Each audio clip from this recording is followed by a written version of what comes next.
రాజధాని కోసం మళ్లీ భూసేకరణ చేసేందుకు ఏపీ కేబినెట్ ఆమోదం తెలిపింది. ఇప్పటికే అమరావతి కోసం 54,000 ఎకరాల భూమి సేకరించింది. మళ్లీ పెద్ద ఎత్తున భూసేకరణకు నిర్ణయం తీసుకుంది కూటమి ప్రభుత్వం. పూర్తి డీటెయిల్స్ అందిస్తారు మా కరెస్పాండెంట్ సతీష్. సతీష్, చెప్పండి, ఇన్ని ఎకరాల భూమి ఏం చేసుకుంటారని చాలా మంది ప్రశ్నిస్తున్న పరిస్థితి, అయినా లెక్క చేయట్లేదు కూటమి ప్రభుత్వం.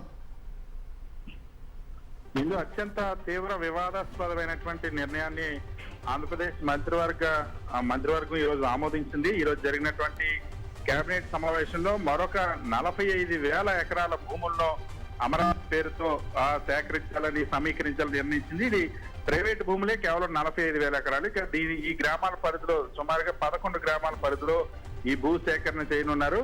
ఈ గ్రామాల పరిధిలో ప్రభుత్వ భూములన్నీ కలిపితే దాదాపుగా ఇంకా ఎన్ని వేల ఎకరాలు అవుతుందన్న సంబంధించి ఇంకా స్పష్టత రావాల్సిన అవసరం. అయితే ఇప్పటికే 45,000 ఎకరాలు అయితే సేకరించున్నట్టు, 45,000 ఎకరాలు సేకరించున్నట్టు మంత్రి నారాయణ కూడా వెల్లడించారు. ఇది కేవలం అంతర్జాతీయ విమానాశ్రయం పేరుతో 5,000 ఎకరాలు, 2,500 ఎకరాల్లో స్పోర్ట్స్ సిటీ, 2,500 ఎకరాల్లో స్మార్ట్ ఇండస్ట్రీస్ కోసం అంటూ ఈ కొత్త ల్యాండ్ పూలింగ్ కి మళ్ళీ సిద్ధమవుతుంది. ఈ లెక్క చూసి వాస్తవానికి అవసరాల కోసమైనా 10,000 ఎకరాలు మాత్రమే అవసరం ఉంటుంది. కానీ 45,000 ఎకరాల భూములను సమీకరించడం పట్ల సర్వత్రా విమర్శలు వెల్లువెత్తుతున్న పరిస్థితి. ఎందుకంటే ఇప్పటికే రాష్ట్ర ప్రభుత్వం అమరావతి పేరుతో 29 గ్రామాల పరిధిలో 54,000 ఎకరాల భూములు సేకరించింది. అందులో 34,000 ఎకరాల రైతులు ఇచ్చినటువంటి భూములు, మిగిలినటువంటి ప్రభుత్వ భూములు ఉన్నాయి. ఆ 54,000 ఎకరాల్లో ఇప్పటికీ ఎటువంటి యాక్టివిటీ కూడా, ఒక తాత్కాలిక హైకోర్టు, తాత్కాలిక సచివాలయం తప్ప ఎటువంటి రాజధాని కార్యకలాపాలు కూడా ఇప్పుడు జరగడం లేదు.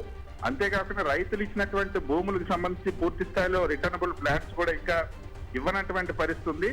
ఇప్పుడున్నటువంటి భూముల్లోనే ఏం చేస్తున్నారో, ఇటువంటి ప్రణాళిక అమలు చేస్తున్న ఒక స్పష్టత లేని నేపథ్యంలో ఈ అదనంగా భూసేకరణ చేయడం పట్ల సర్వత్ర విమర్శలు వెలువెత్తున్నాయి. అయినప్పటికీ కూడా ఎన్ని విమర్శలు వచ్చినా సరే కేబినెట్ మాత్రం ముందుకెళ్లాలని నిర్ణయించింది.